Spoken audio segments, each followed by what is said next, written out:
This episode we're going to be building all of our carbon composite parts for this car. Hey, you cheated. You already made it. One of the parts, well, actually 1.5 parts. This is our bumper. Very similar to a 997.1 GT3 RS bumper. I still have to cut out the holes and stuff like that, but we made a mold from a bumper that we changed just slightly. Some of the stuff around here, so you don't have to have a separate piece. Got rid of the bumperette holes. Shaved everything really, so it's super clean. This is 4 layers of carbon with fiberglass System 2000 epoxy. So it's got lots of flex to it, but it weighs like nothing at all. Can you maybe lift it with your pinky? Yes, you can definitely lift it with your pinky. We're gonna make our roof. And then finally, we're gonna jump into our final panel, which is the trunk, which there's a lot to explain on that, so I'll go over that later. For now, I'm gonna go ahead and trim this bumper because we haven't trimmed it, and then we'll do a little test fit.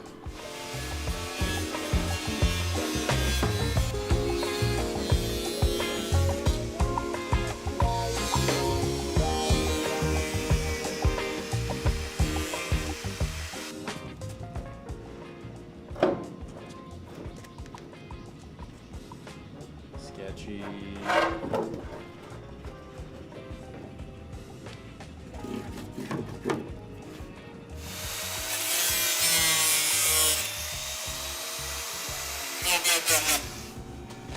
Alright. The bumper is on, Mr. Toad. Does it pass the gap test? Yeah, I mean, there's no bolts in it. It's just chilling. But yeah. Right. If you're wondering about the weave and stuff, this is getting painted. I'm not leaving this carbon.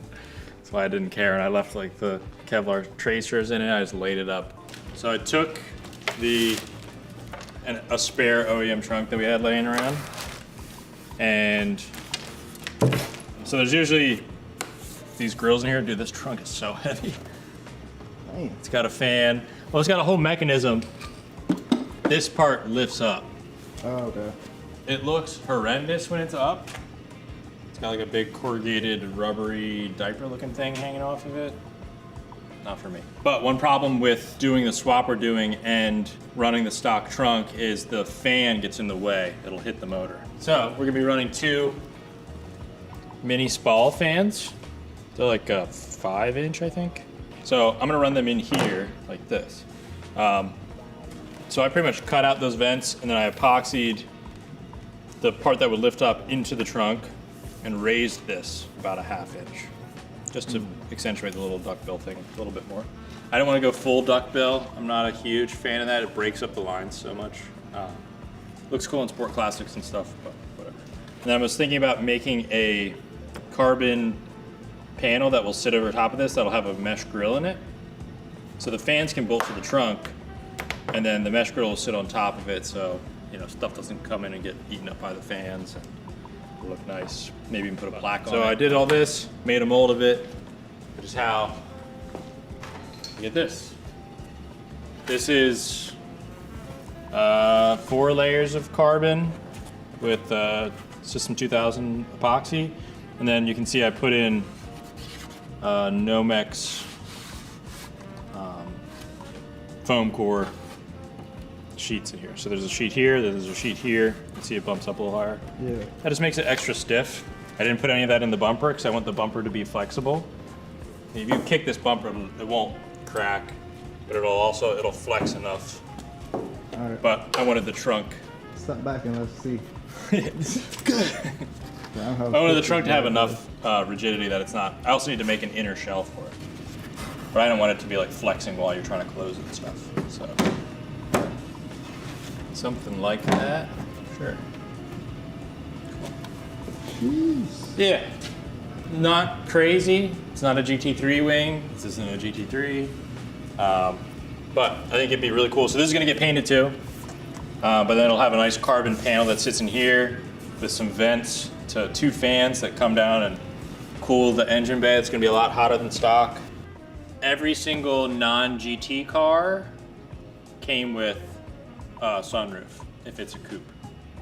Targas obviously are different, convertibles are different. But we weighed just the sunroof and it was like 40 pounds. Damn. It was just the sunroof, not the roof panel itself. So plus the roof panel, this roof will probably end up weighing like 3 or 4 pounds. What we're gonna go into next, which will probably be tomorrow in real life, but in about 5 seconds in camera time, we're gonna go ahead and make our roof mold.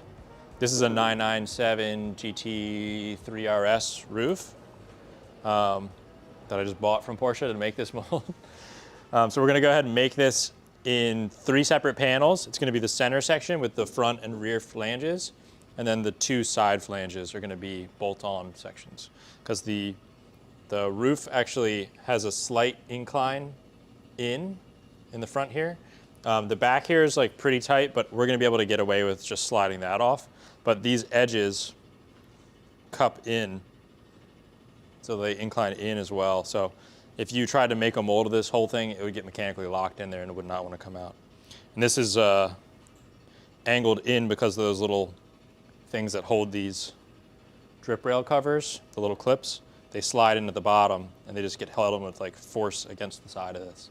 So they don't want to be able to pull up, which just makes it way more complicated to make a roof. But we're gonna go into that next.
we have all of our carbon in here. Ended up doing 4 layers of 3K 2x2 Twill from fiberglass. And then I followed it up with a final sheet of the biaxial carbon, just to get a cool look on the interior. All the other carbon on the interior is plain weave, which is essentially biaxial, but it's like the small, thinner checkerboard type stuff. So we're gonna go ahead and let this sit overnight. I'll come by tomorrow morning, pop it open. X is gonna roll, but I'm gonna hit this little trunk doohickey, and then we'll do that too.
We already pulled it out. But Man, you just squealed on yourself. I mean, it's got water on it, so whatever. I wanted to see the actual finish without the PVA on it. Yeah, so we pulled the 2 sides off. It popped out super easy. I got excited and filmed it when Xavier's in the other room. I mean, didn't film it. I pulled it out when he wasn't filming. Usually I have to make 1 or 2 before I get it really dialed in. I've made so many S13 and S30 roofs now, it's like, all right, I should be okay with this now. So the last thing I have to do here is probably 320 this whole thing down. The little spot where the antenna is, I'll make sure I block that flat. And then I'm gonna block these little edges flat. Where the ridge between the 2 pieces, like I said, I let the gel coat seep in between a little bit. So the gel coat's sitting proud, I can just sand that down, a little 180. Trim right here on this edge. They even have the little factory mark so I know where to put the little clips when they go back in. It's just like OEM.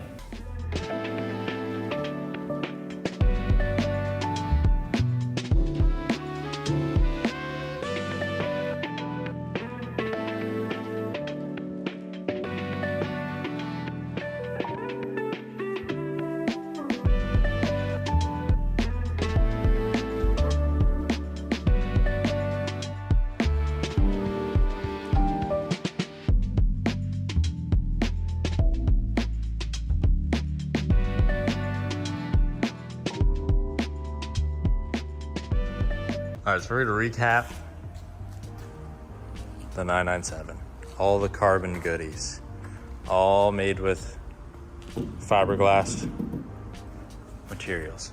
So the roof we made 2 layers of 3K and then 2 layers of 6K. We switched it up and then followed that by a layer of biaxial carbon. And then you can see I got my switch panel for the air ride up in there. I did have this glued back, but it keeps folding back over. Whatever. But yeah, I'm super, super happy with the finish we got in here. We sat and cleared the inside. Left the outside gloss. It needs to be buffed still, wet sanded. But very happy with that.